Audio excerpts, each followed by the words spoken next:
Vous demandiez à quoi ressemble une peinture représentant un cocu classique.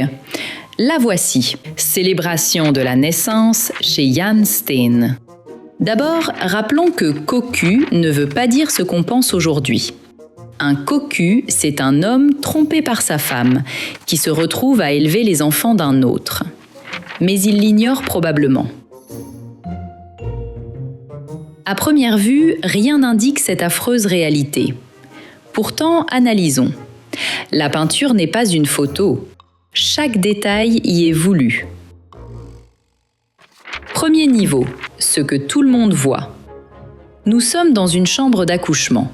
Quand la maîtresse de maison allait accoucher, on réservait une pièce à cet usage. Contexte historique.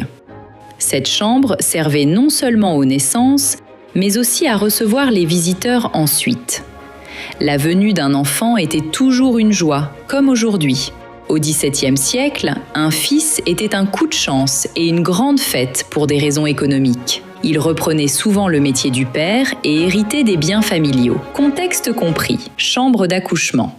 Steen y dépeint un groupe de fêtards célébrant la naissance. Imaginez l'ambiance exaltée. La plupart des personnes sont des femmes, car les hommes, y compris le père, passaient pour déplacés ici. La mère est au fond, à gauche, alitée, nourrie de bouillon. Logiquement, elle devrait trôner au centre, elle qui est à l'origine de l'événement. Mais Steen ruse. Le vrai héros, c'est le père. Regardons de près. Il n'est pas le seul homme. Derrière l'enfant, une silhouette semble quitter la pièce. C'est en réalité l'autoportrait de l'artiste qui adorait s'insérer dans ses toiles. Mais ici, Steen ne brise pas juste la tradition en montrant deux hommes. Il révèle ce qui se trame et la nature du couple. Spoiler, le mari est un cocu. Voyons pourquoi.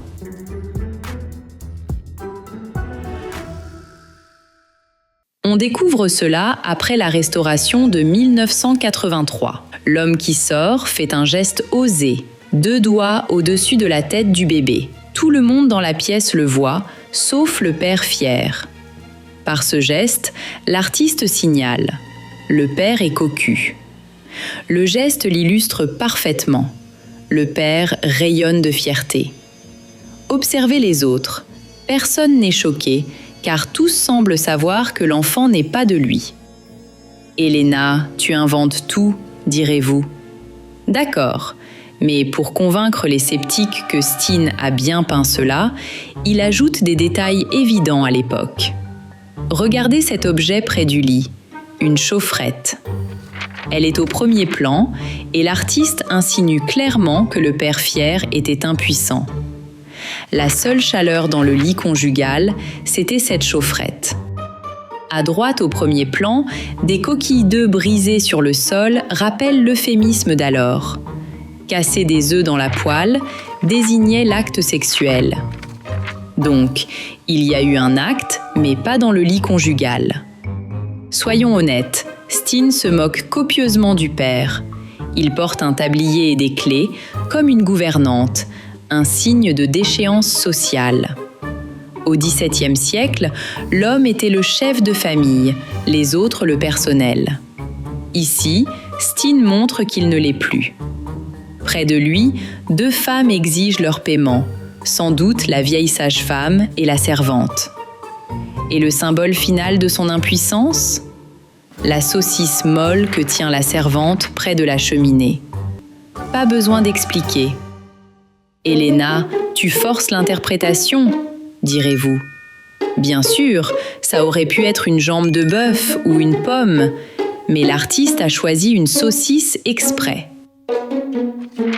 La toile porte une morale, une mise en garde sur ce qui arrive quand un homme plus âgé épouse une femme beaucoup plus jeune. Steen n'hésite pas à dépeindre l'homme en cocu, comme on dit aujourd'hui. Peut-être que le dicton « Il n'y a pas de plus grand fou qu'un vieil imbécile » a des racines anciennes. Quelle leçon ? Comme dirait Boromir, on ne regarde pas une peinture aussi simplement. Il faut en percer les détails cachés. Likez et abonnez-vous pour plus de signes secrets et d'anecdotes fascinantes. À bientôt et que la pensée critique soit avec vous. Salut!